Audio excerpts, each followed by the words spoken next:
प्रतिशत की श्रृंखला को बढ़ाते हुए हम आते हैं नियम नंबर 7 पर। इसके अनुसार प्रश्न में दिया गया प्रश्न, एक वर्ग की प्रत्येक भुजा को 40% बढ़ा दे तो इसके क्षेत्रफल पर क्या प्रभाव पड़ेगा। हल, हम बढ़ाया गया है 40%, यानी 40% को हम 40/100 लिखेंगे। 20 दूना 40, 20 पंजे 100, 2/5 बढ़ाने पर प्लस करते हैं। मूल मान इसका क्या होगा 5, अतः भुजा 5 दिया है। फिर बढ़ाने पर 5 2 7। यदि वर्ग का क्षेत्रफल बराबर भुजा का वर्ग, तो भुजा दिया है 5, 5 का वर्ग यानी 5 × 5 = 25।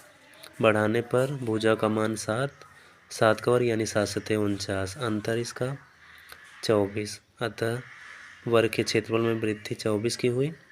और कितना प्रतिशत, 24 बटे किसके सापेक्ष, 25 के, गुणे 100, 25 × 25, 25 × 4 = 100, 24 × 4 = 96।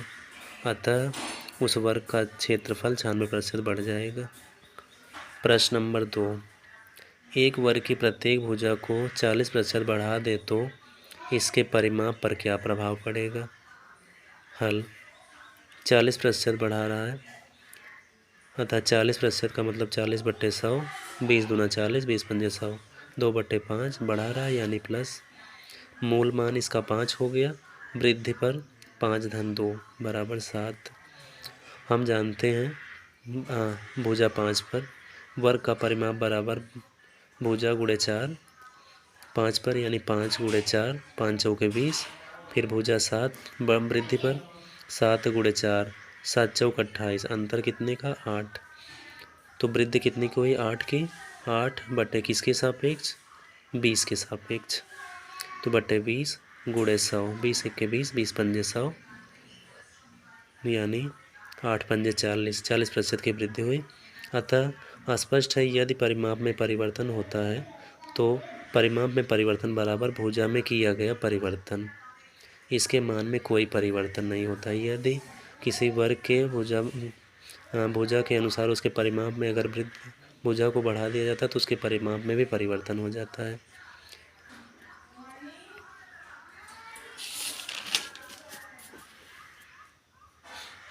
प्रश्न नंबर 3, यदि एक वर्ग के प्रत्येक भुजा को 20% घटा दे तो इसके क्षेत्रफल में कितने प्रतिशत की कमी आएगी।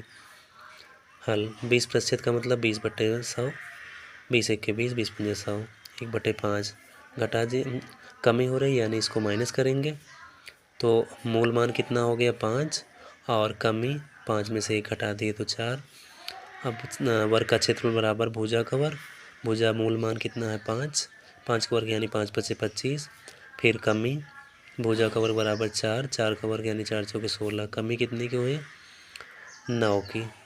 तो कमी प्रतिशत इसमें पूछा है, तो 9 बटे किसके सापेक्ष, 25 के सापेक्ष कमी हुई है। तो 9/25 गुणे 100, 25 × 1 = 25, 25 × 4 = 100, 9 × 4 = 36%। अतः उस वर्ग के क्षेत्रफल में 36% की कमी आई।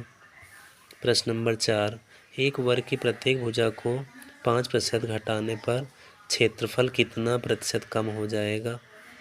हल, 5% यानी 5/100, 5 × 1 = 5, 5 दूनी 5 बीसा में 100 यानी 1/20। अतः कमी हो रही है, इसको हम माइनस करेंगे। 20 में से 1 घटा दे तो 19, मूल मान इसका 20 और कमी पर 19। अब हम जानते हैं कि वर्ग का क्षेत्रफल बराबर भुजा का वर्ग, भुजा का वर्ग यानी मूल मान 20 है, 20 का वर्ग बराबर 20 बीसा में 400, घटाने पर हो गया 19, 19 का वर्ग यानी 19, 19 में 361, कमी कितनी की हुई 400 में से 361 माइनस किए, आया 39, 39 बटे किसके सापेक्ष, 400 के सापेक्ष, 400 गुणे 100। फिर 0 0 दोनों 0 कट गए, बचा यहाँ पर 39/4, 4 से भाग दिए तो 9.75% की कमी हुई। अब आते हैं नियम नंबर 8 पर। नियम नंबर 8 के अनुसार प्रश्न नंबर 1, यदि एक वृत्त की त्रिज्या को 15% बढ़ा दे तो क्षेत्रफल में कितने प्रतिशत की वृद्धि होगी। हल, 15% का मतलब 15/100, 5 × 15, 5 × 20 = 100 यानी 3/20 वृद्धि हो रही है। अतः योगफल जोड़ेंगे इसको, तो मूल मान इसका क्या है 20 और वृद्धि 20 धन 3 यानी 23 हो गया। हम जानते हैं कि वृत्त का क्षेत्रफल बराबर पाई आर स्क्वायर, बराबर पाई को तो हम ऐसे रहने देंगे और आर का मान कितना है 20 का वर्ग यानी 4, 20 बीसा में 400 और पाई लग गया। फिर वृद्धि कितनी की होती है वृत्त पे, तब भी वृत्त का क्षेत्रफल पाई आर स्क्वायर ही होगा, तो पाई आर का मान 23 है, 23 का वर्ग गुणे पाई, 23 तेईसा में 529 पाई। अब आ गया 400 में से, अब ये अंतर 529 में से 400 घटा दी तो आगे 129 यानी 129 पाई की वृद्धि हुई। अतः वृद्धि बराबर 129 पाई बटे किसके सापेक्ष 400 के साथ पाई कट गया, दोनों जीरो से ये दोनों जीरो कट गए, बचा 129 बटे 4, 4 से जब 129 भाग दिए तो 32.25% की वृद्धि हुई। जैसा कि वर्ग में हम बताए थे, परिधि में परिवर्तन बराबर त्रिज्या में किया गया परिवर्तन। यदि त्रिज्या में परिवर्तन होगा तो वृत्त के परिधि में भी परिवर्तन होगा, यदि वर्ग के भुजा में परिवर्तन होगा तो उसके परिमाप में परिवर्तन होगा।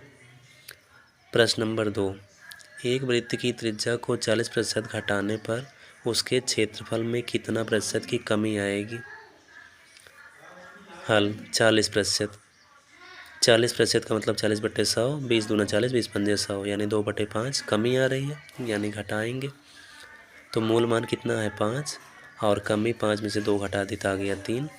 वृत्त का क्षेत्रफल बराबर पाई आर स्क्वायर, बराबर पाई को हम ऐसे रहने देंगे और आर का मान दिया 5, 5 का वर्ग यानी 5 पचे 25 पाई और कमी पाई आर स्क्वायर, यानी वृत्त का क्षेत्रफल तो वही होगा पाई आर स्क्वायर ही, कमी 3 का वर्ग पाई, 3 त्रिक का 9 पाई, 25 में से 9 घटा दी तो आ गया 16 पाई। अब कमी हुई है, कमी कितनी की हुई 16 पाई की, 16 पाई बटे किसके सापेक्ष 25 पाई के सापेक्ष गुणे 100, पाई कट गया और 25 के 25, 25 चौका 100, 16 चौका 64। अतः उस वृत्त के क्षेत्रफल में 64% की कमी आई।